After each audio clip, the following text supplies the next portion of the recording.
మరి ఈ దినమున దేవుని యొక్క కృపను బట్టి చక్కని పాటను మనము ఆవిష్కరించుకున్నాం. మరి ఆ పాట యొక్క సారాంశం పల్లవిని మొదటి చరణం గురించి మనం ఈ దినమున ధ్యానం చేసుకుందాం. ఎందుకంటే ఇవి రెండు కూడా మన జీవితాల్లో ఎప్పుడు కూడా మనకు ఎదురయ్యే కాబట్టి వాటి నుండి మనం అప్రమత్తంగా ఉండుటకు, దేవునిలో ఎదిగి ఫలించుటకు మనకు అవసరమైన విషయములు పరిశుద్ధ గ్రంథమందు లిఖితమై ఉండగా అట్టి విషయములను మనం ధ్యానం చేసుకొని దేవునికి ఇష్టమైన బిడ్డలుగా మనం ఈ లోకమందు గొప్ప సాక్ష్యాన్ని పొందువారుగా మనం ఉండుటకై నేటి దినమున కొన్ని లేఖనాన్ని మనం ధ్యానం చేసుకుందాం. అయితే చూడడం మొదటిగా మత్తయి సువార్త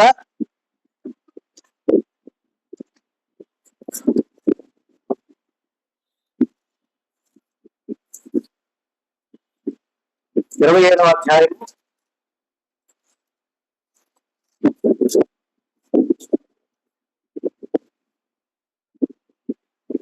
5 వచనాలు చూడమ్మా.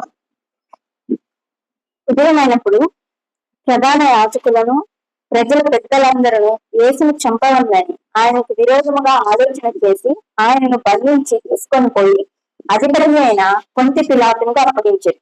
అప్పుడు ఆయనను అప్పగించిన యూదా ఆయనకు శిక్ష విధింపబడక చూచి పశ్చాత్తాపడి ఆ కొత్తది నుండి నాణ్యములు ప్రధాన యాజకుల ఎద్దకును పెద్దల ఎద్దకును మరలా తెచ్చి, నేను నిరపరాధ రక్తమును అప్పగించి పాపం చేస్తానని చెప్పాను. వారు దానితో మాకేమి, నీవే చూసుకోమని చెప్పగా అతడు ఆ 2 నాణముల దేవాలయంలో పారవేసి పోయి ఊరిపెట్టుకోను. పల్లవిలో ఉన్నటువంటి విధానంలో 3వ లైన్ మరపురానివి ఏమీ లేవు, మరచినట్టు నేను తప్ప అనేటటువంటి ఆ లైన్ గురించి చెప్తున్నాను. ఏంటంటే ఇక్కడ ఉదయమైనప్పుడు ప్రధాన యాజకులను ప్రజల పెద్దలందరూ యేసును చెప్పాలని, యేసు ప్రభు వారికి శిక్ష వేయాలి, చంపేయాలి అని చెప్పేసి శిక్ష విధించుటకు అధిపతి అందుకు తీసుకెళ్తారు. అప్పుడు ఆయన అప్పగించినటువంటి యోగా అక్కడ ఉండి ఆయనకు శిక్ష విధింపగా చూచి, యేసయ్యకు శిక్ష విధించడం చూశాడు అనమాట. చూసి పశ్చాత్తాపడి ఆయన ఏదైతే తీసుకున్నాడు మరలా తీసుకొచ్చి అక్కడ ఇచ్చేసి ఆయన ఏం చేశాడమ్మా, ఏం చేశారు, అక్కడ పడేసి వెళ్ళి మరలా ఉరి పెట్టుకొని చనిపోయాడు. మరలా కాదు, వెళ్ళి ఉరి పెట్టుకొని చనిపోయాడు. పశ్చాత్తాపడ్డాడు ఇక్కడ. అయితే మరపురానివి ఏమీ లేవు, మరచినట్టు నేను తప్ప, అదే అర్థాన్ని మరపురానివి ఏమీ లేవు అనే పదార్థంలోకి చూస్తే కనుక మరపురానివి అనేవి అంటే ఎప్పటికీ గుర్తుండే అని అర్థం. అవి లేవు అక్కడ, ఎక్కడ లేవు, మనలో లేవు. కానీ ఉన్నదేంటి, వాళ్ళన్నింటినీ మర్చిపోయిన మనమే ఉన్నాం. ఇక్కడ యోగా గారి విషయం కూడా అలాగే జరుగుతుంది. అంటే యోగా గారు అని అన్నాను అంటే అక్కడ ఆయన శిష్యుడిగా దేవుడు అంగీకరించాడు కాబట్టి ఆయన యోగా గారు అంటున్నాడు. అంతేగాని ఆయన చేసిన విధానానికి మనము వంత పాడతామని కాదు అర్థం. అయితే ఇక్కడ యోగా విషయం మనం చూస్తే కనుక 10వ అధ్యాయము మొదటి 4 వచనాలు చూడండి. మత్తయి సువార్త 10వ అధ్యాయము. ఆయన తన 12 మంది శిష్యులను పిలిచి అపవిత్ర ఆత్మను వెళ్ళగొట్టుకును, ప్రతి విధమైన రోగమును ప్రతి విధమైన వ్యాధిని స్వస్థపరచుకును వారికి అధికారం ఇచ్చును. ఆ 12 మంది అపోస్తలుల పేర్లు ఏమనగా, మొదటి పేతురు అనబడిన సీమోను, అతని సహోదరుడు ఆంద్రేయ, జబెదయి కుమారుడు యాకోబు, అతని సహోదరుడు యోహాను, ఫిలిప్పి, బర్తలోమాయి, తోమా, సుంకరి అయిన మత్తయి, అల్ఫయ కుమారుడు యాకోబు, దర్దేయును మారుపేరు గల లెబ్బాయి, కనానీయుడైన సీమోను, ఆయనను అప్పగించిన ఇస్కరియోతు యూదా. ఆయనను అప్పగించిన ఇస్కరియోతు యూదా ఎవరుగా ఉన్నారు? శిష్యుడుగా ఉన్నారు.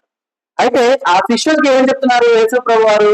ఆయన తన 12 మంది శిష్యులను పిలిచి అపవిత్ర ఆత్మను వెళ్ళగొట్టుటకును, ప్రతి విధమైన రోగమును ప్రతి విధమైన వ్యాధిని స్వస్థపరచుటకును వారికి అధికారం ఇచ్చాను. ఇప్పుడు నాకు ఒక అధికారం ఉంది, ఆ అధికారం మీరు ఎప్పుడైనా మర్చిపోయే అవకాశం ఉంటుందమ్మా. మనకు మన ఇంట్లో మాకు ఒక అధికారం ఉంది, ప్రతి ఒక్కరికి ఒక అధికారం ఉంటుంది. వాళ్ళ గృహాల్లో మీ అధికారాన్ని మర్చిపోయారు ఏ రోజున్నా? ఏ రోజు మర్చిపో అంటే మనకు రానిది. కానీ ఏమి లేవు, ఎక్కడ లేవు. ఎప్పుడైతే యేసు ప్రభువాన్ని పట్టించడానికి ఈయన సిద్ధపడ్డాడో నేను వెళ్ళి ఆయన్ని ముద్దు పెట్టుకుంటానో ఆయనే యేసయ్యా, ఆయన పట్టుకోండి అని ఎప్పుడైతే సంకేతాన్ని ఇచ్చాడో అప్పుడు మనకు రాని దానిని మర్చిపోయి నిలబడ్డటువంటి విధానం ప్రతి ఒక్క నరుడు కూడా.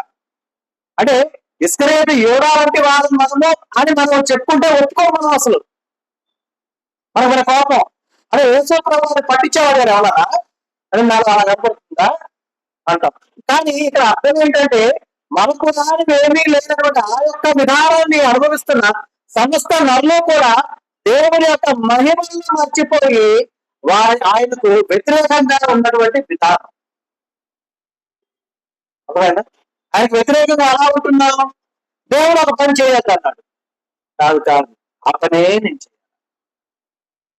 దేవుడు ఒక పని చేయమన్నారు, అస్సలు మనకు అప్పుడే పనులన్నీ మనకు గుర్తొస్తాయి. భారమైన పనులన్నీ మన ముందే ఉంటాయి. ఎందుకని?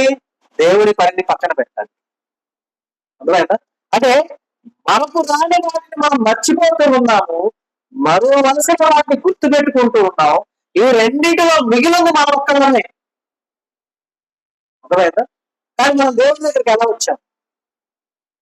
వచ్చాము? గాయపడ్డ హృదయంతో, వేదన కలిగిన మనసుతో వచ్చాం. రాలా? సంతోషంగా వచ్చాము దేవుని దగ్గరికి.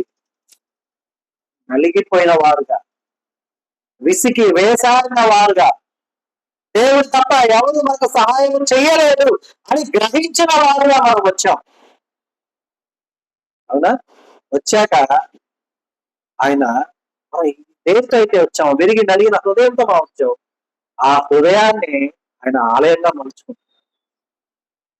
ఎంతో నిస్సహాయంతో మనం వస్తే మనల్ని ఆయన ఆలయంగా మలుచుకుంటాడు.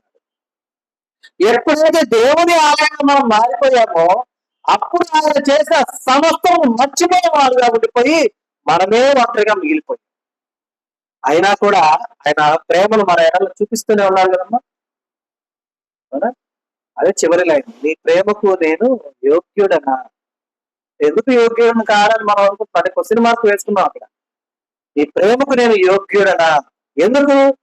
ఎందుకంటే అయ్యా నీ గొప్ప గొప్ప కార్యాలు, ఎందుకంటే ఇస్కరియోతు యోగా ఆ 12 మందిలో ఉండి ఉండగా యేసు ప్రభువు వాళ్ళని పిలిచి అపవిత్ర ఆత్మలను పోగొట్టడానికి, అలాగే రోగాన్ని పోగొట్టడానికి, వ్యాధిని పోగొట్టడానికి అధికారం వారికి ఇచ్చారు. అంటే ఆ అధికారం అంతా ఆయన దగ్గర ఉందని కదా అర్థం. అవునా కాదు?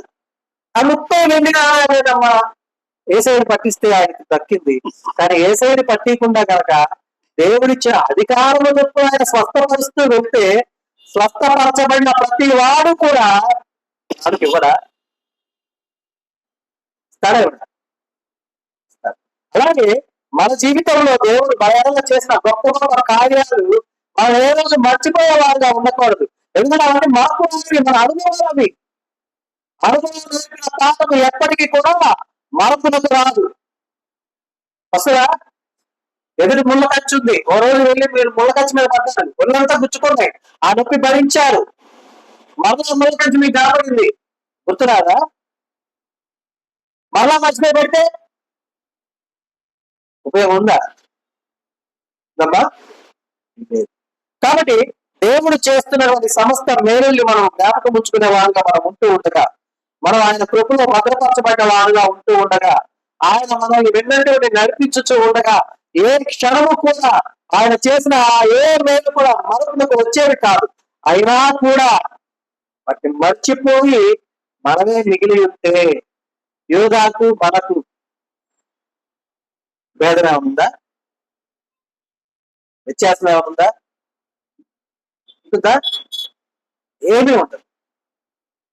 ఇంకా ఆయన పశ్చాత్తాపడ్డాడు, మనం అది కూడా మనం. కారణం ఎందుకు? అస్సలు మనము ఓటమిని ఒప్పుకోం కదా, పొరపాటు అస్సలు ఒప్పుకోం. మనం తప్పు చేసినా కూడా ఎవరి మీద వేయాలా అని చెప్పి మనం చూస్తుంటాం. మనం ఎప్పుడు కూడా అంగీకరించాం. ఓకేనా? అయితే చరణంలోకి వస్తే కనుక నా పాప దోషమే నాకు శాపమైంది. నా పాప దోషం నాకు శాపమై ఉండగా పాతాళమే నాకేమైందమ్మా? పాశమైంది. పాశం అంటే ఏంటి? మెడకు విధించి లాగేది, అంటే గురి అనుకుంది. అవునా? అది ఎలాగ ఉన్నది అనేది చూద్దాం. చూడండి, అంటే ఇక్కడ ఆయన ఉరేసుకున్నాడు. అర్థమైందా? ఆయన పాప దోషం ఏంటి? యేసయ్యని పట్టించడం.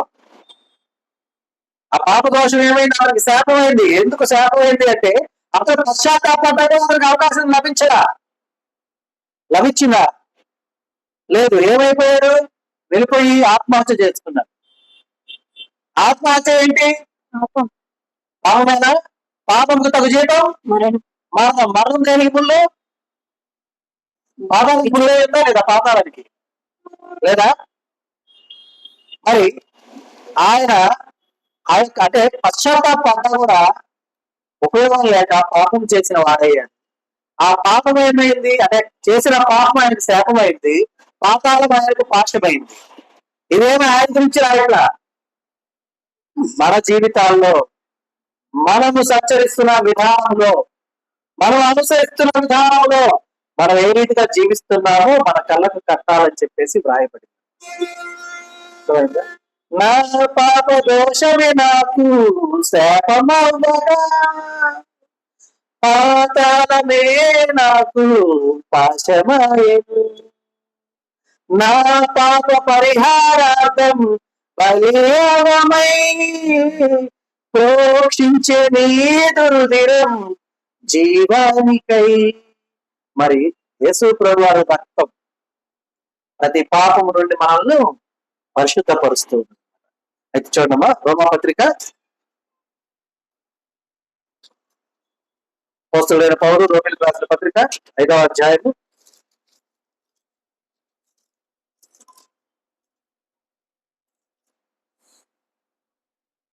12వ వచనం చూడండి.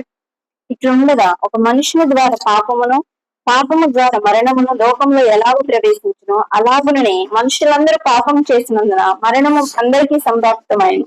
మరణము అందరికీ సంప్రాప్తమాయను. మరణించిన ప్రతి వారు కూడా ఉండేది పాతాళము, నిద్రించిన ప్రతి వారు ఉండేది నిత్య జీవంలో. మరి ఈ విధంగా ఉండి ఉండగా మన పాప దోషాలు, ఇక్కడ పాప దోషము అంటే ఏదో పితరుల నుంచి వస్తున్న పాప దోషం గురించి నేను మాట్లాడట్లేదు. స్వయం కృపాపాదము చేత మనం చేయించిన సమస్త కార్యములు దేవునికి అనుదృష్టి ఎదుట హేయ క్రియలై ఉండగా అట్టి కార్యములు మనము ఇష్టపరచు, అట్టి కార్యములు యందు మనసుంచచ్చు మనం సంచరిస్తున్నటువంటి ఆ యొక్క విధానంలో మనం పొందవలసి ఉన్నది పాతాళమే కానీ పరలోకం కాదు. అయినా కూడా మనకు మారు మనసు రాకపోతుందా, మనం మార్పు చెందకపోతామా అని ఎదురు చూస్తున్నటువంటి యేసయ్య ప్రేమ ఏం చేసిందంటే మన పాప పరిహారార్థం బలియాగమై ఉన్నారు. ఎందుకంటే మనం ఏం తెచ్చుకున్నాం? ఇట్లుండగా ఒక మనుషుని ద్వారా పాపము ద్వారా మరణమును లోకంలోనికి ఎలాగ ప్రవేశించినో అలాగనే మనుషులందరూ కూడా పాపము చేసినందున మరణము అందరికీ కూడా ఏమైందమ్మా? సంప్రాప్తమైంది.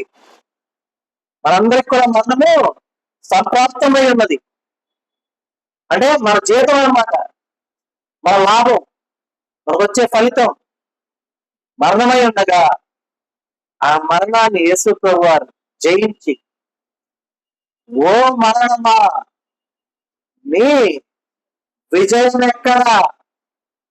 మరి నిన్ను బట్టి, నన్ను బట్టి, మనల్ని అందరి బట్టి యేసయ్య ఈ మాట అనాలా వద్దా? అప్పుడు మన గురించి అనాల్సిన మనం ఎలా ఉండాలి? నిత్య జీవార్థమైన జీవితాన్ని జీవించాలి.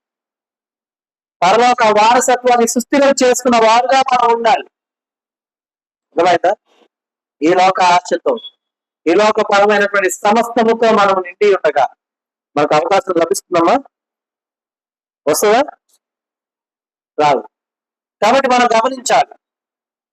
మనం ఎప్పుడు కూడా ఒక విషయాన్ని మనం ఎట్టి పరిస్థితుల్లో గుర్తుంచుకోవాలి. ఏంటంటే నా మరణాన్ని గెలిపించిన శక్తి నా యేసయ్య నాకు ఇచ్చి ఉండగా ఆ శక్తిని నిలబెట్టుకునే విధానం మన విశ్వాసం. విశ్వాసము లేకపోతే గెలవగలుగుతామా? నిలబెట్టుకోగలుగుతామా? ఏమా? నిలబెట్టుకోండి. కాబట్టి మనం గమనించాలి. ఎందుకంటే ఈ లోక ఆశ లేనటువంటి వారు ఎవరు కూడా లేరు. ఉన్నారా? ఉన్నారమ్మా? లోకాశ ఉంది. అయితే ఆ లోకాశ ఎలా ఉంది? మన చుట్టూ ఆవరించి ఉంది. లోకాశను జయించాలి అంటే దేవుని శక్తి మనకు కావాలి. ఆ శక్తి పొందుకున్నప్పుడు మాత్రమే మనం లోకాన్ని జయించగలుగుతాం. మరి ఆ శక్తి పొందుకోవాలని మనం ఎలా ఉండాలి? మనకి ఇష్టమైన విధంగా జీవించాలి. అంతేనా? అంతేనా? కాదు. దేవునికి ఇష్టమైన వారుగా జీవించాలి. దేవునికి ఇష్టమైన వారుగా మనం ఉండాలంటే మొదట కండిషన్ ఏంటి? విశ్వాసముతో ఉండాలి. ఎందుకంటే విశ్వాసము లేకుండా దేవునికి ఇష్టం ఉండుట అసాధ్యం. అర్థమైందా? సాధ్యము కానేరదు. మరి విశ్వాసము లేని జీవితం ఉంటే కనుక ఉపయోగం ఉందా? చివరి క్షణాల్లో తెలుసుకున్నాక ఉపయోగం ఉందా? అంటే దాకా ఇస్కరియోతు యూదా గురించి చూసాం మనం. చివరి క్షణాల్లో పశ్చాత్తాపడ్డాడు, తీసుకున్నటువంటి క్రయదానం విసిరేసి వచ్చాడు. అయినా ఉపయోగం ఉందా? పశ్చాత్తాపడి వెళ్ళి ఉరి వేసుకున్నాడు. ఎందుకని? ఆలోచన ద్వారా ఆయన పాదాల మీద పడితే ఆ పాప క్షమాపణ లభిస్తుంది, మారు మనసు పొందితే పాప క్షమాపణ లభిస్తుంది అనే ఆలోచన రాదు. జ్ఞాన శూన్యుడయ్యాడు. ఎందుకయ్యాడు? యెహోవా యందు భయభక్తులు కలిగి ఉండుట జ్ఞానమునకు మూలమై ఉన్నది. కానీ ఈ లోక ఆశతో నిండి ఉన్నటువంటి వాడుగా అతను ఉండి ఉండగా అతని మీద ఉన్నటువంటి ఆ యొక్క విధానం అంతా కూడా లోక ఆశతో నిండి ఉంది కానీ దైవ జ్ఞానంతో నిండి ఉండలేదు. దేవుని యొక్క భయభక్తులు కలిగి లేవు. అందుకనే కదా ముందుగా వార్నింగ్ ఇచ్చినా కూడా అలా అదే పని చేశాను. ఎవరైనా నిన్ను పట్టిపోతుంది అంటే నువ్వు అన్నట్టుగానే అన్నప్పుడు గ్రహించాడు కదా నా గురించి చెప్తున్నాడని. అయినా కూడా ఆలోచించలేకపోయాడు. దేవుని ఆత్మ వాళ్ళు కూడా ముందస్తుగా కొన్ని విషయాల్లో గర్తిస్తూ ఉంటుంది. దేవునికి వ్యతిరేకమైన కార్యకలాపాలు చేయబోతూ ఉన్నామని యోచన మనకు వచ్చినప్పుడు ఆ ఆత్మ మనల్ని గర్తిస్తూ ఉంటుంది. దిస్ ఈజ్ నాట్ కరెక్ట్ అని. కానీ మనం ఏం చేస్తుంటాం? ఆత్మనే ఆర్పివేసేవారుగా ఉంటుంది. కాబట్టి ఆ రీతిగా మనము ఉండకూడదు. మన యొక్క సమస్త ఆలోచనలు కూడా దేవుని వైపునకు వెళ్ళు విధముగా మనం ఉండాలి. ఎందుకంటే జ్ఞాన శూన్యమైన వల్ల మనము స్వయంకృతాపరాధములు అనేకములు చేయవారుగా మనం ఉండే విధానం ఉంటుంది. ఆత్మహత్య అనేది పాపముగా దేవుడు ఎంచి ఉండగా, పాపానికి తగు జీతం మరణమై ఉండగా పరలోకం లభిస్తుందమ్మా? ఇంకా లభించదు కదా. మరి అతడు వెళ్ళి దేవుని యందు భయభక్తులు లేక జ్ఞానాన్ని కోల్పోయిన వాడుగా ఉండి ఉన్నాడు. జ్ఞానాన్ని కోల్పోయిన వాడుగా ఉన్నా కూడా పశ్చాత్తాపడే అవకాశము దేవుడు ఎవరికి లభించి ఇచ్చినా కూడా దాన్ని గ్రహించలేక వెళ్ళిపోయి ఉరివేసుకున్నాడు. మరి ఆలోచించండి, మనం నిజంగా దేవుని యొక్క విధానాన్ని అనుసరించేవారుగా ఉంటున్నామా? లోకాన్ని చూసి భయపడేవారుగా ఉంటున్నామా? లోకం ఏం పెడుతుంది? బాగా ఆలోచించండి. కరోనా వచ్చింది, ఒక 5 ఏళ్ల క్రితం కరోనా ఈ లోకం అంతా ఏరింది. ఓకేనా? లోకమంతా కరోనా ఏరినప్పుడు నువ్వు ఆ కరోనా బాట పడి ఉంటే నీ రక్త సంబంధి నీ దగ్గరకు రాగలిగాడు? ఇచ్చాడా? ఈరోజు నీ రక్త సంబంధిని చూసుకుని ఎందుకు భయపడుతున్నావు? ఆ రోజే నీ ప్రాణం పోయి ఉంటే ఆ రక్త సంబంధి నిన్ను ఆదుకోగలిగాడా? ఆదుకునేవాడు అవుతాడా?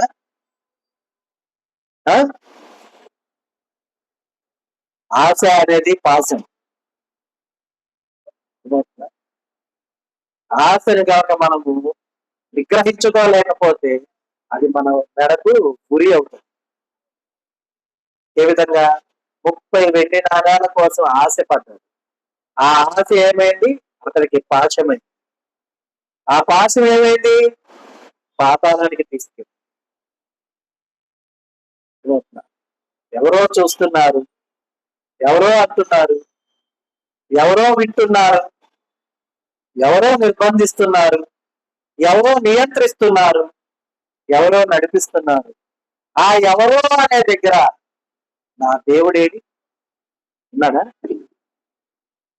ఒకరిని చూసి ఆలోచిస్తూ, ఒకరిని చూసి భయపడుతూ, ఒకరిని చూసి వెనక్కి వెళ్ళిపోయే వారుగా ఉంటే కనుక ఆ ఒక్కరిని సైతం మార్చగలిగిన దేవుణ్ణి మనం పంపించేస్తున్నట్ట కాదా? అవునా కాదా? ఆ ఒక్కరు అనేవారు ఆ ఒక్క క్షణం వారిని పక్కన పెట్టగలిగావా? దేవుడు నీ సమస్తము సమకూరుస్తాడు, నీ వెంటే ఉంటాడు. ఇక్కడ చేరి ఉన్నటువంటి మీ అందరిలో నియంత్రించగలిగినటువంటి వారు, అత్యంత ఆత్మీయులైన వారు మేము ఉండే ఉండకపోవచ్చు, మిమ్మల్ని కమాండ్ చేయగలిగినటువంటి వారు. అత్యంత అంటే మిమ్మల్ని కమాండ్ చేయగలిగిన వారు, నియంత్రించగలిగిన వారు ఎవరై ఉంటారు? యజమానుడై ఉంటారు. అవునా? పెళ్లి కాని వారికైతే తల్లిదండ్రులై ఉంటారు. అవునా కదా? మరి తల్లిదండ్రులు నియంత్రించి మీరంతా చేరారు అంటే తల్లిదండ్రులు నియంత్రిస్తే చేరారు, ఎక్కడ యజమానులు నియంత్రిస్తే చేరారా? మొదట నియంత్రించి ఉండొచ్చు, కానీ ఆ నియంత్రణ జయించలా మీరు? ఎందుకని? దేవుడి కొరకు సిద్ధపడ్డారు కాబట్టి. అలాగే గమనించాలి, మన యొక్క ఈ లోకపు జీవితంలో, ఈ లోక ప్రయాణంలో అడుగడుగునా మనకు కలిగేవన్నీ కూడా ఇబ్బందులే. అర్థమవుతుందా? ఆ ఇబ్బందుల్ని మనం ఎప్పుడు కూడా అధిగమించేవారుగానే ఉండాలి, కానీ ఆ ఇబ్బందులకి తలదించేవారుగా ఎప్పుడు మనం ఉండకూడదు. కానీ మనకు ఇష్టమైన విధానం ఏదైనా ఉంది అంటే తలదించడమే ఇష్టం.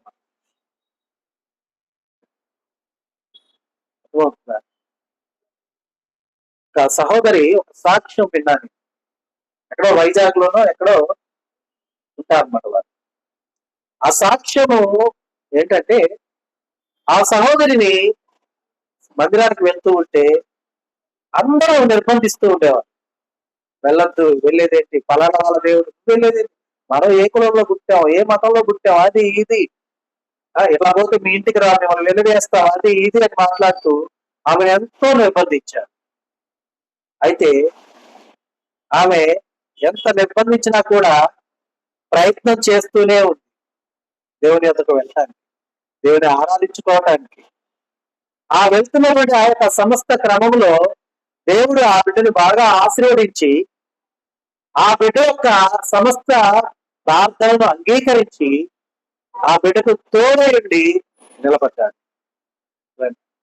తన యజమానునికి వచ్చినటువంటి ఒక ప్రాణాంతకరమైనటువంటి వ్యాధిని ఏ బంధువు కూడా ఆదరించాల.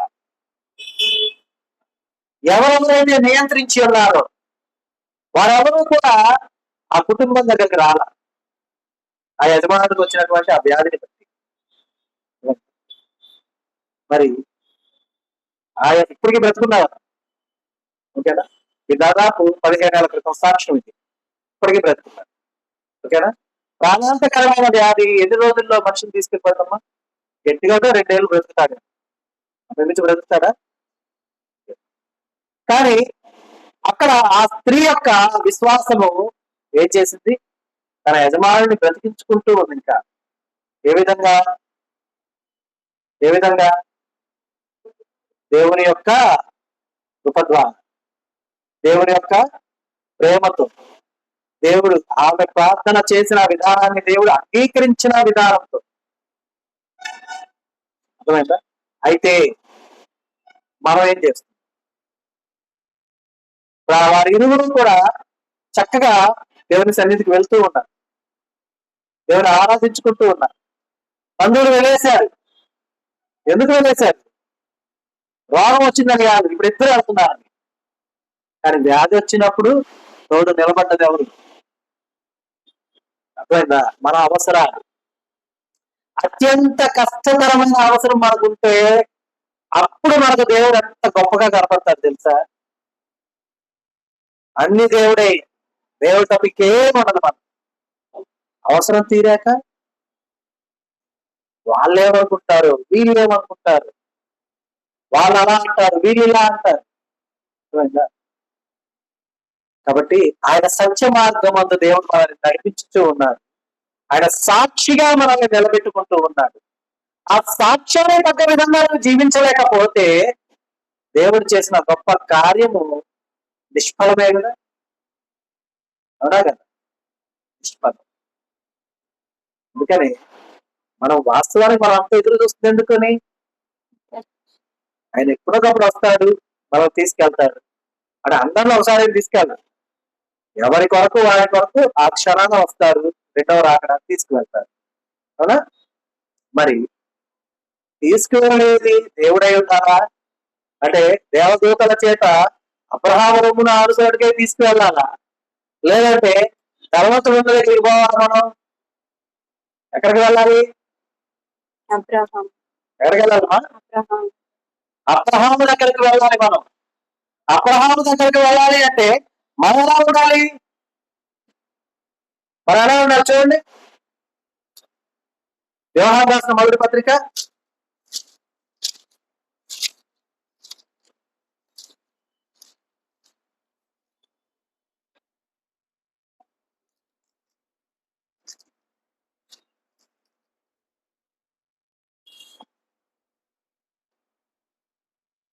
1:7 చూడమ్మా. అయితే ఆయన వెలుగులో ఉన్న ప్రకారము మనమును వెలుగులో నడిచిన ఎడల మనము అన్యుల సహవాసం గలవారమై ఉండుము. అప్పుడు ఆయన కుమారుడైన యేసు రక్తము ప్రతి పాపం నుంచి మనల్ని పవిత్రునిగా చేయును. చూడండి, ఆయన వెలుగులో ఉన్న ప్రకారము మనము కూడా ఎక్కడ ఉండాలి? వెలుగులో నడిచిన ఎడల. వెలుగులో నడవడం అర్థం ఏంటి? పైన లైట్ వేసుకుని రావడం కాదు. అర్థమైందా? నీ దేవుణ్ణి నీవు మొదట వచ్చిన క్షణాన ఏమి అడిగి ఉన్నామో, నీ దేవుడికి నీవు మొదటి వచ్చిన క్షణాన ఏమి సమర్పించుకొని ఉన్నామో దాన్ని కనబరుచుట, దానిని అనుసరించుట. అర్థమైందా? అది వెలుగు.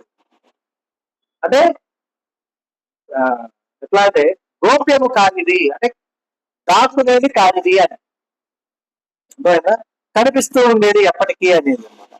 మరి అలాగే చూడండి, మనకు అన్యోన్య సహవాసము గలవారమే ఎందుకు? ఎప్పుడు వెలుగులో నడిస్తే. వాళ్ళు అంటున్నా అని చెప్పి ఆగిపోతే దేవుడి దగ్గరకు ఉంటారా? నేను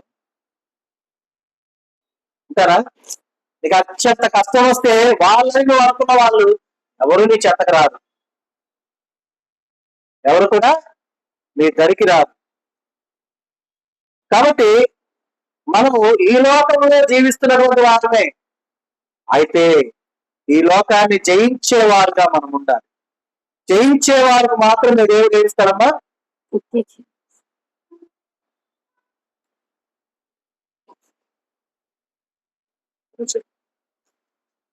జయించేవారికి దేవుడు ఏమిస్తాడు? జీవ కిరీటం ఇస్తాడు. అంతేకాదు, ఇంకొక విషయం చెప్పాలి.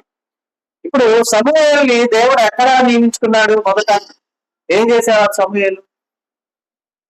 దేవుని మందిర బాధ్యతను చూసుకునేవాడా? సరే, అది జస్ట్ క్యాజువల్గా చెప్తున్నా, ఎవరు కూడా ఇంకో విధంగా అనుకోకండి.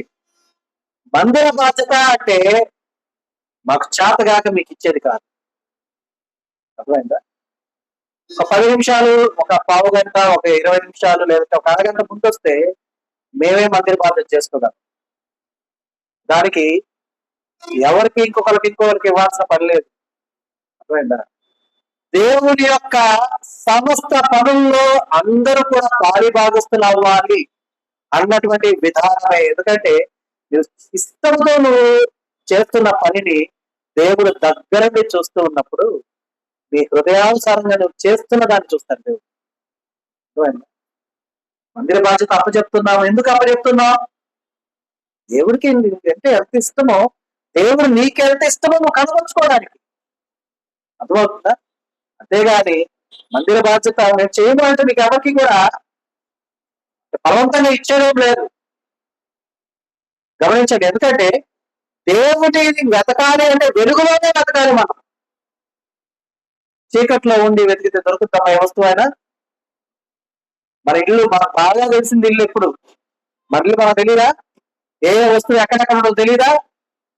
తెలుసా లేదా? రాత్రి కూడా అందరూ నిద్రపోతున్నారని చెప్పి లైట్ ఏమైనా ఒక వస్తువుని వెతకండి, మీరు దొరుకుతుందా? సమస్య లేదు, దొరకనే దొరకదు. కారణం కళ్ళకి కనిపించలేదు, అది అది ఆడే ఉంటుంది. కాబట్టి మనం ఒక విషయాన్ని గమనించాలి. మనం దేవుళ్ళు ఎదుగుతూ ఉన్నాము అంటే ఆయన అనుసరిస్తున్నాడు కాదు, అనుకరించేవాడుగా ఉండాలి. అనుకరించడం అంటే అర్థం ఏంటి? దేవుడు ఏ రీతిగా ఉంటున్నాడు ఇమిటేట్ చేయడం అన్నమాట. ఆ విధంగా ఉండాలి. చూడండి, అయితే ఆయన వెలుగులో ఉన్న ప్రకారము మనము వెలుగులో నడిచిన ఎడల మనం అన్యోన్య సహవాసము గలవారమే ఉండము. అప్పుడు ఆయన కుమారుడైన యేసు రక్తము ప్రతి పాపం నుండి మనము ఏం చేస్తున్నామా? పవిత్రులుగా చేస్తుంది. ప్రోక్షించబడ్డ రక్తము దేనికి? దేనికి? మన యొక్క పాప పరిహారార్థమై. ఎందుకంటే మన పాపాన్ని మనం తీసేసుకున్నామా? జేబులో ఏదైనా తీసి పక్కన పెరగకుండా పెట్టగలం. లేదు డాక్టర్ దగ్గరికి వెళ్ళి, అయ్యా నాకు 2 కిడ్నీలు ఉన్నాయా, ఒక కిడ్నీ తీసి పక్కన పెట్టండి, ఆపరేషన్ చేసి ఒక కిడ్నీ తీసి పక్కన పెట్టించుకోవాలి. అదే డాక్టర్ దగ్గరికి పోయి, అయ్యా నాకున్న గుండె తీసి పక్కన పెట్టంటే చేస్తాడు, తర్వాత నువ్వు లెగుస్తావా? లేవలేదు. అయితే ఉన్న అవయవం కనబడుతుంది, ఉన్న వస్తువులు కనబడతాయి. వాటిని మనం ఏం చేయొచ్చు? ఎవరో ఒకరి సాయంతో మన నుండి తీపియచ్చు పక్కకి. ఓకే, కంటికి కనబడిన పాపము నీలో ఉంది ఉండగా, నాలో ఉంది ఉండగా, ఈ పాపాన్ని ఎలా తీయాలి? దాన్ని ఎవరు చూడగలరో వారే తీయాలి. అంతేనా? అవునా కాదా? కాలుకి ముళ్ళు గుచ్చుకుంటుందమ్మా, ఆ ముళ్ళు మనకు కనపడదు, అంటే కనిపిస్తుంది కానీ తీయడానికి కుదరదు మనకి. మనం ఏం చేస్తాం? ఒకరిని పిలుస్తాం, ఎవరో కాదు, ముళ్ళు తీయంటాం. ఆ ముళ్ళున్న చోటు అతనికి కనపడితే తీస్తాడా, కనపడకపోతే తీస్తాడా? కనపడితేనే తీస్తాడు, కనపడకుండా తీయడు. మరి ఆ ముళ్ళను తీసే క్రమంలో నేను కొద్దిగా గాయపరుస్తాను. మరలా ముళ్ళు పుచ్చుకున్న దగ్గర చుట్టూ ఏం చేస్తానంటే కొద్దిగా గాయపరుస్తారు. ఎందుకని? ఆ పిన్నిస్ కానీ ఏదైనా పెట్టడానికి అనుకువగా, అంటే తీయడానికి అనుకూలంగా ఉండటానికి కొద్దిగా గాయపరుస్తారు. అవునా? అయితే మనలో ఉన్న పాపాన్ని తీసివేయడానికి మనల్ని గాయపరిచే అవకాశం లేదు. కానీ ఆ గాయం ఎవరు అనుభవించాలి తెలుసా? ఎవరు అనుభవించాలి? యేసయ్య అనుభవించాలి. ఎవరు ఆ యేసయ్య తెలుసా? మనం అనుకుంటున్నాం కదా, ముందుగా పోయి ఆయన పని మనం చేసేదేంటి? లేకపోతే ఆయన దగ్గరికి వెళ్తే ఇదిగో వాళ్ళ నన్ను చూస్తున్నారు, వీళ్ళు నన్ను చూస్తున్నారు, నెలలో ఒకసారి పోదాంలే, ఒకసారి పోతే ఆయన ఉంటారు కదా అని మనం ఏదో మొక్కలు పెట్టుకొని ఆగిపోతూ ఉంటే మీ గాయమును మార్చడానికి ఆయన గాయం పొందిన ఆయన మనం విస్మరిస్తున్నాం. ఎందుకంటే యేసు రక్తము ప్రతి పాపము నుండి మనల్ని పవిత్రులుగా చేయి. మన మీద మోపబడిన పాప దోషముల ఆరోపణ తీసివేయటానికి నిరపరాధ రక్తము క్రయధనముగా అవసరమై ఉన్నది. అర్థమైందా? నిర్దోష రక్తము కావాలి, నిష్కలంకమైన రక్తం కావాలి. అవి ఎక్కడున్నాయి? కేవలం యేసయ్యకు మాత్రమే ఉంది. ఎందుకంటే యేసు ప్రభువానికి కలిగిన రక్త మాంసము ఏవి కూడా ఈ లోక సంబంధమైనవి కాదు. అర్థమైందా? అవి ఈ లోక సంబంధమైనవి కాదు, పర సంబంధమైనవి మాత్రమే. కాబట్టి మనం గమనించాలి, నిర్దోష రక్తము చేత ప్రోక్షించబడిన వారుగా మన ముందు మన సమస్త పాపములను ఆ రక్తంలో కడిగించుకొని పరిశుద్ధపరచబడిన వారమై పవిత్రమైన వారమై మనం ఉంటూ ఉండగా నీకై నాకై ఎదురు చూస్తున్న యేసయ్యను మనం వెళ్లకుండా బాధకు గురి చేయటం అనేది ఎంతవరకు సమంజసం, ఎంతవరకు న్యాయం? కేవలం అమ్మ ఈ లోకంలో ఒక స్టోర్ గురించి చెప్తారు. స్టోర్ ఇంతకు ముందు ఒక చోటకి వెళ్ళి తెచ్చుకోవాలి, మరి ఇప్పుడు కూడా అలా ఉందని తెలియదు. పక్కింటి పిల్లలు ఎవరినో పిలిచి అయ్యా ఏదో కొంచెం పోయి స్టోర్ బియ్యం తీసుకురా అయ్యా అని చెప్పి సంచి కార్డు డబ్బులు ఇచ్చి పంపిస్తాం.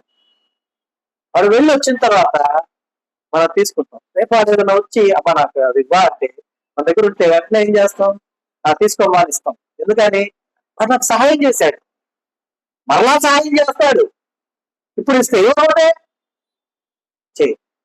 కానీ యేసు ప్రభు వారికి నువ్వు ఏమి చేస్తావని నీకు సాయం చేస్తున్నాడు.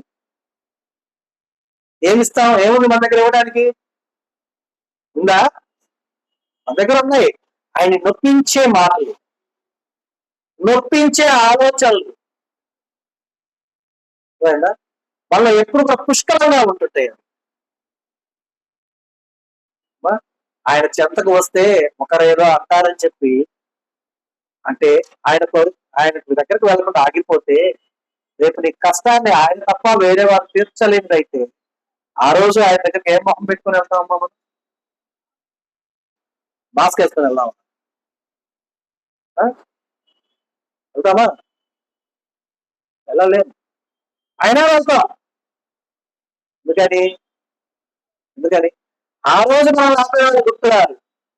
గుర్తొచ్చినా ఏం చేస్తాం? నువ్వు తీరుస్తావా? కానీ ఈ రోజున అదే మాట దేవుడు అంటే నిన్ను బాధించి నేను ఆయన దగ్గరకు రప్పించుకునేవాడు కాదు. నీ బాధను నీ నుండి తీసివేసి నీకు సంతోషాన్ని ఇవ్వడానికి ఆయన రమ్మంటున్నాడు అంతే. ఎందుకంటే ఆయన దగ్గర ఏమన్నాయమ్మా, ఆయన చేతిలో ఏమున్నాయి? పాట కూడా ఉంది కదా, ఏముంది? సుఖము కలదు అంటాం. ఏ పాటది?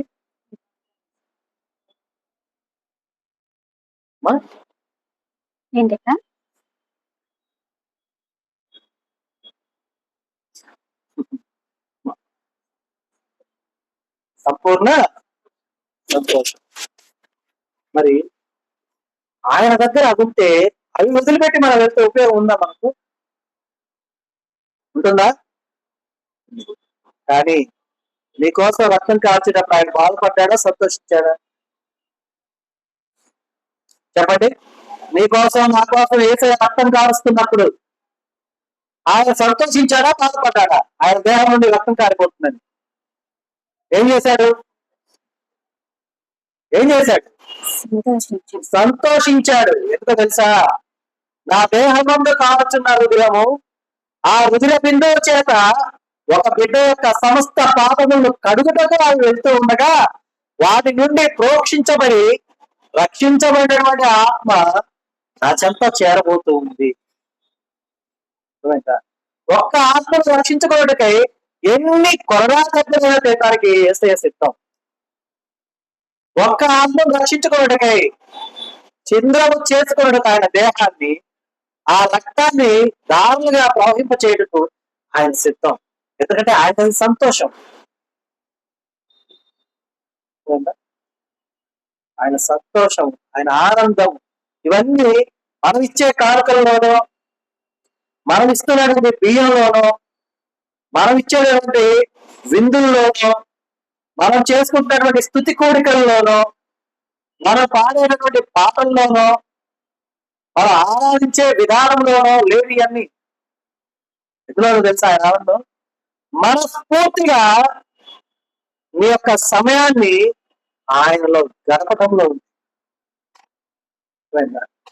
అంటే నిన్ను ఆయన చేతి నుండి ఎవరు కూడా అపహరించకుండా ఉండే విధంగా నిన్ను భద్రపరుచుకుంటున్నారంటే నువ్వంటే ప్రేమనా, లేకపోతే నువ్వంటే ద్వేషమా? ఏంటి మనం అంటే? ప్రేమనా? అంటే ఆ ప్రేమకు మనం ఇచ్చే విలువ ఏంటి? ప్రేమకు మనం ఏం విలువిస్తాం? ఏమి ఇవ్వం. మనం అనుకుంటాం 3 గంటలకు పోయి మందిరంలో కూర్చుంటే పెద్ద త్యాగం చేశాం, లేదంటే ఒక వారం మందిర శుభ్రత బాధ్యత ఇస్తే కష్టపడిపోయి తుడిచి చిమ్మి వచ్చాం, ఇవన్నీ నేను నా దేవుడి కోసం చేశాం. అయినా నీ దేవుడి కోసం కాదు చేసేది, నీ కోసం. అర్థమైందా? స్తుతి కోడికి నేను పెట్టుకున్నాను, దేని కోసం పెట్టుకున్నానమ్మా? నా కోసం పెట్టుకున్నా. ఎందుకని? దేవుడు నాకు మేలు చేశాడు, ఆ మేలు నాకు సంతోషాన్ని ఇచ్చింది, ఆ సంతోషంతో పెట్టుకున్నా. రోగం తీసుకుంటూ అంటే స్తుతి కోడికి పెట్టుకుంటారా? పెట్టుకోను. ఎవరి కూడికన్నా రమ్మన్నా, అయ్యా నాకు బాగలేదు, నేను రాలేదు. ఇదే కదా మనలో ఉన్న విశ్వాసము, అవునా కదా? కానీ ఆయన ఏమడుగుతున్నాడు నిన్ను? వెలుగులో ఉండమంటున్నాడు, యథార్థంగా ఉండమంటున్నాడు, అన్యోన్యంగా ఉండమంటున్నాడు. ఎందుకని? ప్రతి అంటే యేసయ్య రక్తము ప్రతి పాపాన్ని కడగాలంటే వాళ్ళ ఉంటే కదా నీ పాపాన్ని కడిగేది. నువ్వు చీకటిలో జీవిస్తూ, ఏదో మనకు వచ్చిన ఆలోచనలే కరెక్ట్ అనేటటువంటి విధానంతో జీవిస్తూ, మనం చెప్పిందే వేదం అనేటటువంటి విధానాన్ని జీవిస్తే కనుక మనము దేవుని యొక్క గొప్ప ప్రేమను అవమానపరిచిన వారమా, ఆనందించిన వారమా? ఎవరు కలుగుతాం? ప్రేమను అవమానపరిచేవారు. కాబట్టి మనం గమనించాలి, మన యొక్క సమస్త విధానము దేవుడు మనకు ఏ రీతిగా అందించాడో మనం గుర్తించాలి. అలాగే చూడమ్మా, మొదటి తిమోతి పత్రిక, అపోస్తలుడైన పౌలు తిమోతికి రాసిన మొదటి పత్రిక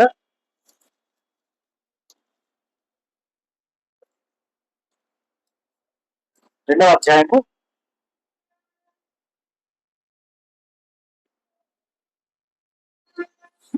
5-6 వచనాలు చూడండి.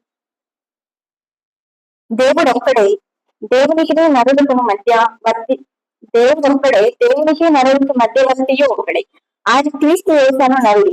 ఈయన అందరి కొరకు విమోచన క్రయధనముగా తనను తానే సమర్పించుకొనెను. దీనిని గూర్చిన సాక్ష్యము యుక్తకాలము యందు ఇవ్వబడును. దేవుడు ఒక్కడే, దేవునికి నరులకు మధ్యవర్తియు ఒక్కడే. ఆయన ఎవరమ్మా? క్రీస్తు యేసను నరుడు. అర్థమైందా? ఆయన ఒక్కడే ఉన్నాడు, ఇంకొకరు లేరు. ఇంట్లో 4 పిల్లలు ఉన్నారనుకోండి, ఒకరు ఆకతాయిగా ఉంటే తల్లిదండ్రులకి 3 పిల్లలు ఉన్నారు కదా, వాళ్ళు బాగా చూసుకుందాం, అవునా కాదు? ఎందుకని? ఆ ఆకతాయిగా ఉన్న వారి మీద ప్రేమ లేదనా? ప్రేమ ఉంటది, కానీ వారి క్రియల వల్ల ఆ ప్రేమ ఏమైపోద్ది? అర్థమైందా?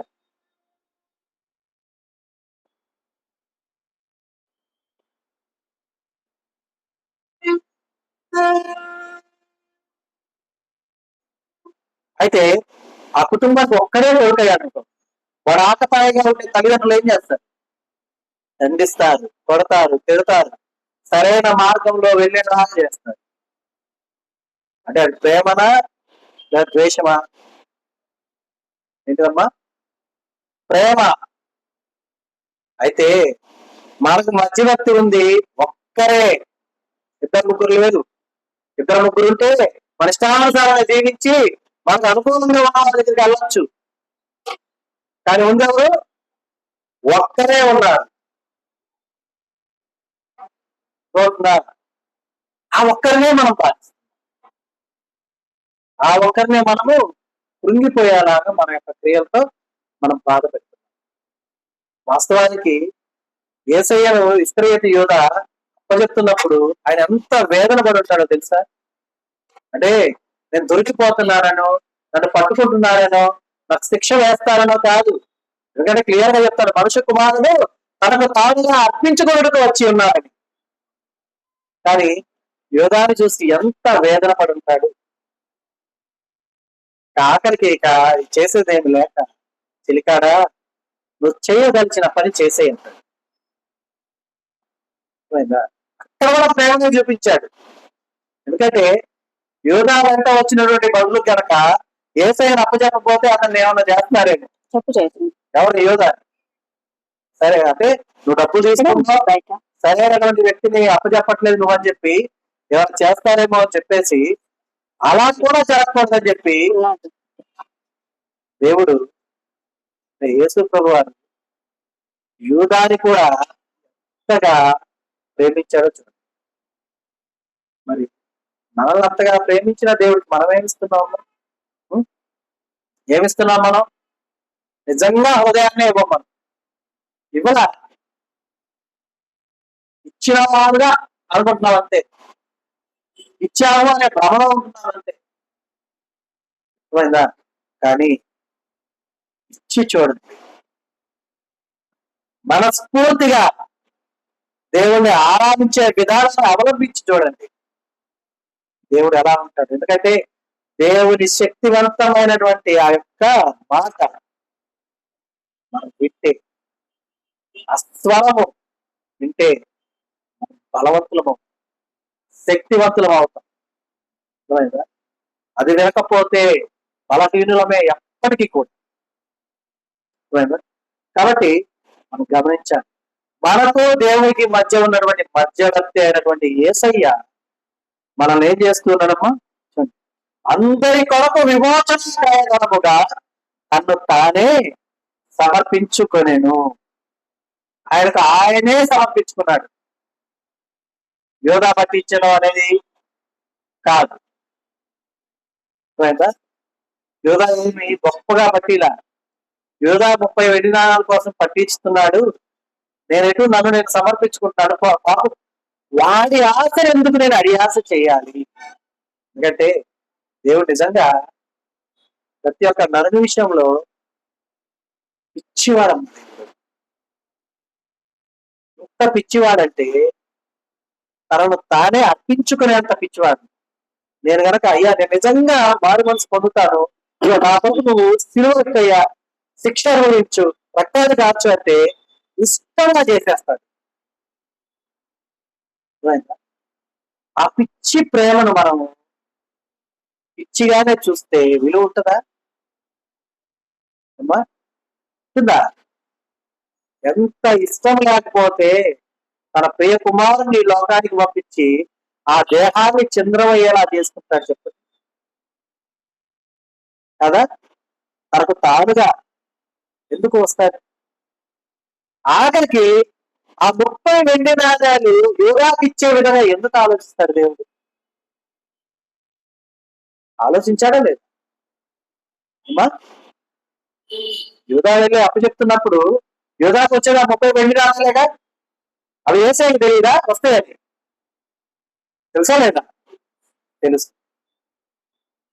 నా బిడ్డ ఆశ కలిగి ఉన్నాడు, ఇప్పించేద్దాం.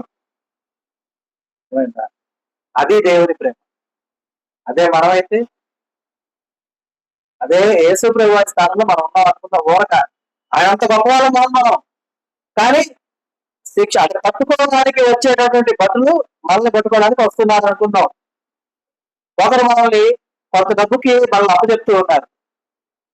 చెలికాడా నువ్వు చేయాల్సింది చేయాలమ్మా. ఏమంటాం? అరే నీకు ఎన్ని చేశాను, నేను ఎన్ని ఇచ్చాను,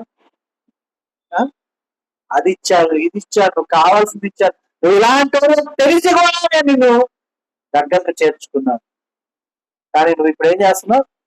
30 వెండి నాణాల కోసం నన్ను అప్పు చెప్తున్నావు అని మనం అంటాం. విస్టోరియల్ ఆర్ట్. తీరా సైనికులు వచ్చాక మనం ఏం చెప్తాం తెలుసా? మీరు ఎదుగుతున్నాయి నేను కాదు అంటావా? నేను కాడే, మీరు అబద్ధం ఆడుతుంది. కానీ లోకాన్ని రక్షించే లోకరక్షకుడైనటువంటి యేసయ్య ఈ లోకానికి వచ్చి నీ కొరకు నా కొరకు ప్రాణం పెట్టి రక్తాన్ని ప్రోక్షించి మనకు విమోచన దయచేసి మనల్ని పరిరక్షించుకునే ఆ క్రమంలో ఆయన్ని పట్టించుటకు ఆశ కలిగిన నరుని యొక్క ఆశను కూడా తృప్తిపరిచి ఆయన అక్కడి నుంచి వెళ్ళారు. వాళ్ళు ఇందులో ఉంది కూడా ప్రేమే. కానీ ఇక్కడ యోధా విషయంలో చూస్తే కనుక ఈ లోక ఆశ నన్ను ఆవరించగా అక్కడ కలిపాడు. లోకాశ ఆవరించింది, 30 వెండి నాణాలు వస్తున్నాయి, ఆవరించింది. అయితే మనం అడగాల్సింది ఏంటి తెలుసా? ఏమడగాలి మనం? నీ శక్తితో మమ్మల్ని నింపయ్యా. ఈ లోక ఆశ కాదు మాకు కావాల్సింది, నీవు మాకు కావాలి. నీ శక్తితో మమ్మల్ని నింపితే కనుక లోకాన్ని జయించేది విశ్వాసము కాబట్టి ఆ విశ్వాస మార్గంలో నన్ను తొలగనీయొద్దయ్యా అని మనం వేడుకునేవారు. లోకాశలో పడిపోయామనుకోండి అమ్మా, ఆశగానే మిగిలిపోతుంది. ఎందుకంటే తన బిడ్డల ఆశను దేవుడు తృప్తిపరుస్తాడు. కానీ ఆశ నిగ్రహం నీకు లేనప్పుడు నువ్వేమైపోతాం?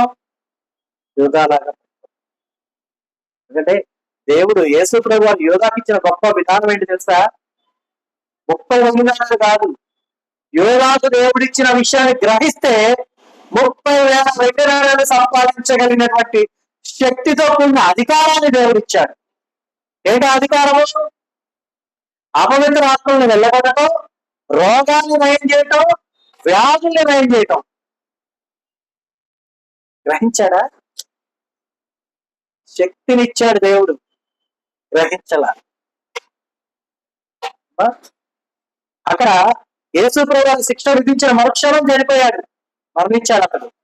కానీ దేవుడిచ్చిన శక్తిని గనక ఆలోచించి ఆ శక్తి యుక్తులను సరైన మార్గంలో గనక అవలంబించుకున్న వారైతే జీవిస్తూ ఎంత సంపాదించుకునేవాడు? ఎంత సంపాదించేవాడు? ఓరని అనుకున్నా. జస్ట్ ఒక రోగంతో వచ్చిన వ్యక్తి వచ్చాడు అప్పుడు, నీకు రోగం నయం చేస్తా, ఇదిగో రెండు వెండి నాణాలు అన్నాడు అనుకో, రోగం నయమైపోద్ది. ఎన్ని వస్తాయి కాయిన్స్? బహు సమృద్ధిగా సంపాదించుకున్నాడు. ఎందుకంటే ఆ కాలమందు వైద్యుల సంఖ్య చాలా తక్కువ. అర్థమైందా? సరే, వైద్యుల విషయం తీశారు. రోగం గురించి వారికి ఉన్న వరకు మాక్సిమం ఇవ్వగలుగుతారు ఎవరైనా. ఓకేనా? అపవిత్ర ఆత్మ విషయంలో ఎంతైనా ఇవ్వడానికి మనిషి సిద్ధమా కాదా? సిద్ధమా కాదా? సిద్ధమే. ఇంకెంత సంపాదించుకోవచ్చు? జ్ఞాన శూన్యుడై ఉన్నాడు కాబట్టి తెలుసుకోలేకపోయాడు. నీకు నాకు కూడా దేవుడిచ్చే శక్తి అలాంటిదే. సరైన విధానంలో ఆలోచించి ఆ శక్తికి ఉన్న యుక్తిని కనుక తెలుసుకోగలిగామా, ఈ ఆశ నిన్ను ఆవరించినా నీకు ఇచ్చిన శక్తి నిన్ను తృప్తిపరుస్తుంది. ఏ ఒక్క వంకర మార్గంలోనికి వెళ్ళాల్సిన పని లేదు. అర్థమైందమ్మా? పట్టించాల్సిన పని లేదు ఇక యూదాకు వాస్తవానికి. ఎందుకంటే యేసయ్యని పట్టించడానికి ముందే ఆ యొక్క అధికారం ఇచ్చారు, శక్తిని ఇచ్చారు. కాబట్టి మన యొక్క విధానంలో మనం కూడా ఆయన చెప్పినటువంటి సమస్తములో కూడా మనం ఆలోచిస్తూ ఇందుకు మనం సాగిపోయేవారుగా ఉంటూ ఉండాలి. అయితే నిత్యరాజ్య వారసత్వాన్ని మనం పొందుకోవడానికి ఒక మాట చెప్పి ఉంది. చివరిగా ఆ మాట చెప్పుకొని ముగించుకున్నాం. చూడండి, యోహాను సువార్త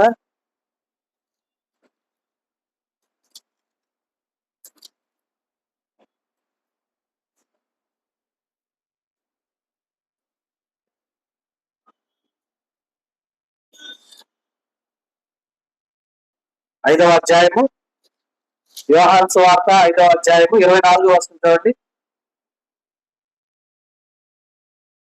నా మాట విని నన్ను పంపిన వాడి యందు విశ్వాసం ఉంచువాడు నిత్య జీవం గలవాడు. వాడు తీర్పులోనికి రాక మరణంలో నుండి జీవంలోనికి దాటి ఉన్నాడని మీతో నిశ్చయముగా చెప్పుచున్నాను. నా మాట విని నన్ను పంపిన వాడి యందు విశ్వాసం ఉంచువాడు. ఏమంటాడు దేవుడు? యేసుప్రభువు ఏమంటారు? నా మాట విని నన్ను పంపిన వాడి యందు విశ్వాసం ఉంచేవాడు నిత్య జీవము గలవాడు. ఓకే, మరి ఏం జరుగుతున్నాడు? వాడి పరిస్థితి ఏమవుతుంది? వాడు తీర్పులోకి రాక మరణంలో నుండి జీవంలోకి దాటి ఉన్నాడని. తీర్పులోకి రాకుండా మరణంలో నుండి జీవంలోకి దాటి ఉన్నాడని మీతో నిశ్చయముగా చెప్పుచున్నాను అని చెప్పాడు.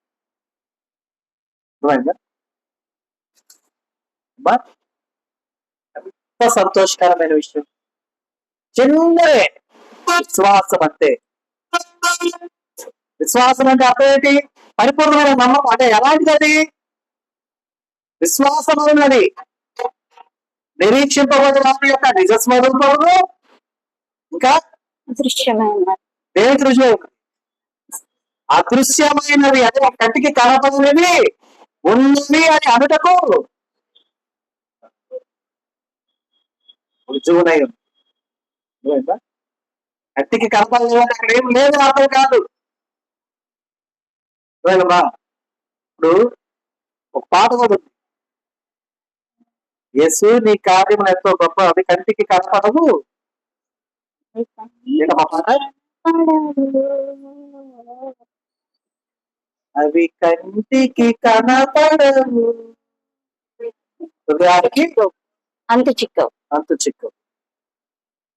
అంటే ఇక్కడ దేవుడి కార్యాలు మా కంటికి కనబడితేనే అది కాదు అర్థం. నీకు నాకు కనపడక ఎన్ని మేలులు ఆయన చేసి ఉంటారు తెలుసా? తెలుసమ్మా? ఎన్నో చేసి ఉంటారు. మరి మీ విషయం అయితే నాకు తెలియదమ్మా. నా విషయంలో దేవుడు చేసిన గొప్ప మేలు ఏంటంటే, కరోనాతో బాధింపబడి ఉన్నప్పుడు దాదాపు 100 మంది పైనే నన్ను కలిసి వెళ్ళారు. కరోనా నాకు వచ్చిందని నాకు తెలియదు. అర్థమైందా? నాకు కరోనా వచ్చి ఉంది అన్న సంగతి నాకు తెలియదు. బ్యాంకర్స్ వచ్చి కలిసిపోయి మాట్లాడి వెళ్ళారు. రైతుల అనేకులు వచ్చి మాట్లాడి వెళ్ళారు. పనిచేసేవారు అనేకులు వచ్చారు. ఇంట్లో పిల్లలు, ఓకేనా, అందరితో నార్మల్ గానే తిరుగుతున్నారు, నార్మల్ గానే మాట్లాడుతున్నారు. కరోనా వచ్చిందని తెలియదురా. తగ్గిపోయిన తర్వాత 15 రోజుల తర్వాత అప్పటికి కూడా రుచి లేదు, వాసన లేదు, ఏంటిది అని ఒకరిని అడిగితే ఆ ఒక్కరు అన్నారు అనమాట, ఇది కరోనా. ఓకేనా? ఆ ఒక్కరు ఇది కరోనా అని చెప్పి వచ్చింది మీకు అని చెప్పింది మరి ఎవరో కూడా కాదు, మన రవీంద్ర గారు. ఎవరు రవీంద్ర గారు? మన మాదిరి యజమాన్. రోజు ఆయన వచ్చి మాట్లాడుతూ ఉంటే, ఏంటంటే ఇంకా నాకు స్మెల్ తెలియట్లేదు, ఫుడ్ ఏం తిన్నా రుచి లేదు అంటే, సార్ మీకు వచ్చింది కరోనా. అప్పుడు దగ్గర 15 రోజులు అయింది. ఏది లైవ్ లో నాకు తెలిసేది. తెలియక ముందు ఒక రోజు దేవుడు చెప్పాడు, 3 సార్లు వచ్చిపోయింది నీకు అని చెప్పాడు. అసలు అయితే అప్పుడు ఆ సింటమ్ కానీ అదేమి నాకు తెలియదు. ఓకేనా? నాకు అదేమి తెలియదు. కానీ ఆ విషయం చెప్పినప్పుడు ఒకసారి వస్తే మళ్ళా రాదని ఒక సహోదరుడు అన్నారు. సరే అన్నారో అనలేదు, వస్తుందో రాదో పక్కన పెట్టి మరలా వచ్చి ఇక పూర్తి స్వరూపాన్ని చూపించింది. దాదాపు నాకు ఇక్కడ తలనొప్పి. మరి ఆ రోజు నైట్ ప్రేయర్ లో ఉండేవాళ్ళమ్మా, 7 గంటల ప్రార్థనలో ఉండేవాళ్ళు ప్రతిరోజు. ఎవరెవరు ఉండేవాళ్ళమ్మా ఫోన్ లైన్ లో? ఫోన్ లైన్ లో ఇది నాకు మీకు ఐడియా ఉందా, గుర్తుందా? నేను వాక్యం చెప్పలేక 15 రోజులు ఒక్కొక్కరు చెప్పించాను. నాకు దగ్గు వస్తూ ఇక్కడ నొప్పి వచ్చేది, ఇదంతా తగ్గినప్పుడల్లా ఇక్కడ ఎవరో సుత్తి పెట్టి కొట్టినట్టు ఉండేది అనమాట ఆ 15 రోజులు. అందుకని ఆ 15 రోజులు వాక్యం చెప్పకుండా రోజుకి ఒకరికి అప్పచెప్తూ లేదంటే పాటలు పాడిస్తూ సాక్ష్యాలు చెప్పిస్తూ అలాగా గడిచింది ఆ 15 రోజులు. ఓకేనా? అంటే ఒక టాబ్లెట్ వేసుకోవాలి. నేను ఆ టైంలో వాడింది ఏంటో తెలుసా ఔషధం?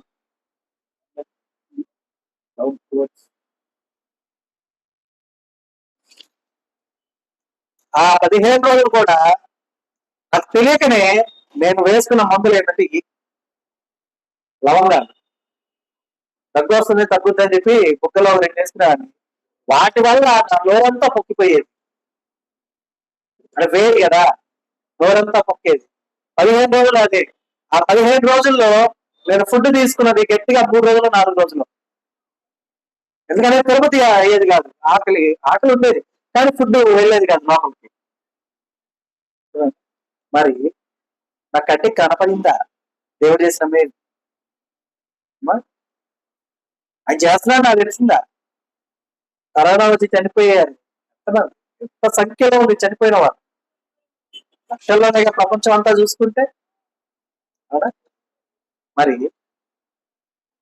సరే నా సంగతి తీసేయండి, నన్ను కలవటానికి వచ్చిన వాళ్ళకి ఏ ఒక్కరికి కూడా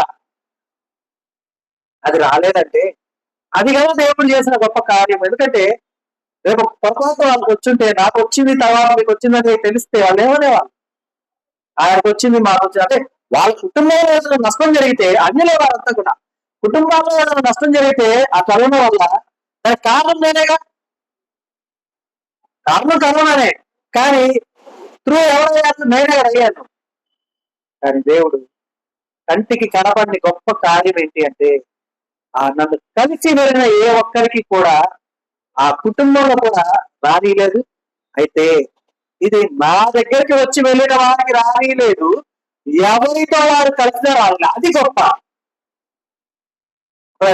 అంటే నా దగ్గరికి వచ్చి వెళ్ళారు, నేను కారణం అవుతారు, నన్ను అనుకుంటారు అనే విధానంలో దేవుడు వాళ్ళకి కంచి వేశాడు, ఓకే. కానీ ఎవరి వల్ల కూడా వాళ్ళకి రానిలా. ఎందుకంటే వేరే ఎవరి వల్ల అయినా వచ్చినా కూడా వారని తెలిసినా తెలియపోయినా నన్నే అనుకుంటారా, అనుకోరా? అనుకుంటారు కదా. దేవుడు అంత గొప్ప పేరు చేస్తాడు. అయితే నేను దేవుడికి ఏమిచ్చాను దేవుడికి? ఏమి ఇవ్వలా. ఎన్ని అవమానాలు వచ్చినా కదా, సొంత తల్లే ఎంత నిందలు వేసినా, వెలివేసినట్టు ఉన్నా ఏ రోజు కూడా నేను కృంగిపోలేదు, ఏ రోజు కూడా నేను ఆలోచించలేదు. కానీ ఎట్టి పరిస్థితుల్లో కూడా నేను దేవుడిని మాత్రం విడిచిపెట్టుకోలేదు. మరి ఆయన విడవలేదు కాబట్టి ఆయన నన్ను కూడా విడిచిపెట్టాలి. మరి నాకు తెలిసి ఎంత కసాయ కుమారుడి మీదైనా సరే కన్న తల్లి చెప్పని మాటలు కూడా పంపించారు. వాడంత క్రూరుడే కాని, నరహంతకుడే కాని, అనేక మందిని ఇబ్బంది పెట్టిన వాడే కాని, వారి తల్లి వారి గురించి గొప్పగానే చెప్పుకుంటారు. మా అబ్బాయి చేస్తుండడం అయ్యి ఉండదులే, వాళ్ళు ఏదో అనుకుంటారు. కానీ నా తల్లి మాత్రం నా మీద వేసినటువంటి నిందలు మామూలు కాదు. చేసి ఉంటాడేమో కాదు, చేశాడు అంతే. ఎవరు నమ్మకుండా ఉంటారు? నమ్మకుండా ఉంటారు ఎవరన్నా? సొంత తల్లి ఒక గురించి చెప్తే నమ్మకుండా ఉంటారు ఎవరైనా? ఎవరు? నమ్మిన వారంతా వెలియి దూరంగా ఉంటారు, నమ్మని వారంతా ఎదురుగా ఉంటారు. ఎందుకంటే రుజువు చేసుకోవడం చాలా కష్టం. ఒక నింద వేసిన తర్వాత ఇది కాదు అని రుజువు చేసుకునే అవకాశం ఎవరికి ఏదైతే నిందపడిన వారికి అసలు అవకాశం ఉండదు. అది ఏం చేసి నిరూపించుకుంటారు? ఏం చేయాలమ్మా నిరూపించాలని? ఇప్పుడు ముందనుకో, వ్యక్తి అలా దొంగతనం చేసిపోయాడు అన్నారు అంట, అది నిందనుకో. అదే మా అమ్మ వెతకండి, నా ఇంటికి వెతకండి అనొచ్చు, ఉంటే తీసుకెళ్ళండి అనొచ్చు. కానీ వేసింది ఒక విషబీజమైనప్పుడు దాన్ని ఎలా తొలగించుకోగలుగుతాం? అది ఇప్పుడు కాదు, ఎప్పటికీ కూడా దాన్ని నేను నిరూపించుకోలేను. ఎందుకంటే అది నిరూపించుకోవాలి అంటే చెప్పిన వాళ్ళే చెప్పాలి. మళ్ళా చెప్పిన వాళ్ళు చెప్పే అవకాశం ఉందా? అర్థమైందా? కాబట్టి అలాంటి పరిస్థితుల నుంచి కూడా దేవుడు నిబ్బరమైన బుద్ధినిచ్చి, పడిపోని ఆలోచన ఇచ్చి, ఇప్పుడు నేనున్నాను, వేమి చింతించొద్దు, భయపడవద్దు, నేను నిన్ను నడిపిస్తాను అని నడిపిస్తున్న విధానం ఏ కంటికి కనపడదు, ఏ హృదయానికి కూడా అంత చిక్కదు. అది విశ్వాసం. విశ్వాసం అన్నది నిరీక్షింపబడు వాటి యొక్క నిజస్వరూపం, అదృశ్యమైన ఉన్నవి అన్నకు రుజువునై ఉన్నది. అంత గొప్ప కార్యాలు దేవుడు నీకు చెప్పి చేయాల్సిన అవసరం దేవుడికి లేదమ్మా. అంటే నీ దగ్గర పర్మిషన్ తీసుకోవాలి ఏంటి దేవుడు నీకు చేయాలంటే? కాదుగా. మరి మనం ఏం చేస్తాం? దేవుడు నా దగ్గర పర్మిషన్ తీసుకోవాలమ్మా. దేవుడు మనం నడిపిస్తే మనం సంతోషంగా ఉంటామా? దేవుడిని మనం నడిపిస్తే సంతోషంగా ఉంటామా? దేవుడు నడిపించాలి మనం, అప్పుడే మనం సంతోషంగా ఉంటాం. కాబట్టి ఆయన మాట విని ఆయన పంపిన వారి యొక్క విశ్వాసం ఉంచేవాడు నిత్య జీవం గలవాడు. వాడు తీర్పులోనికి రాక మరణము నుండి జీవములోనికి దాటి ఉంటాడు. తీర్పులోనికి రానివ్వడు దేవుడు. తీర్పులోనికి రానివ్వడం అంటే ఏంటో తెలుసా అర్థం? శిక్ష వేసేటప్పుడు ముద్దాయి అంటారు. ఇక్కడైతే దోషి అనేది తర్వాత, ముందు ముద్దాయి అంటారు. అంటే ముద్దాయి అది పేరు పడుతుంది అంటే అర్థం ఏంటి? మేబీ ఆ మేరాక్తి అంటే వీడు చేసి ఉండొచ్చు, చేసి ఉండకపోవచ్చు. అంటే ముందైతే గిల్టీయే కదా, రుజువు అయ్యేవారు గిల్టీనే. కానీ దేవుడు అదే అంటారు, యువర్ నెవర్ గిల్టీ. గిల్టీ అయ్యే పరిస్థితి కూడా నిన్ను తీసుకురాడు. ఎందుకని ఏమంటారు ఇక్కడ? వాడు మరణంలోనికి రాక జీవంలోనికి దాటి ఉన్నాడు కదా.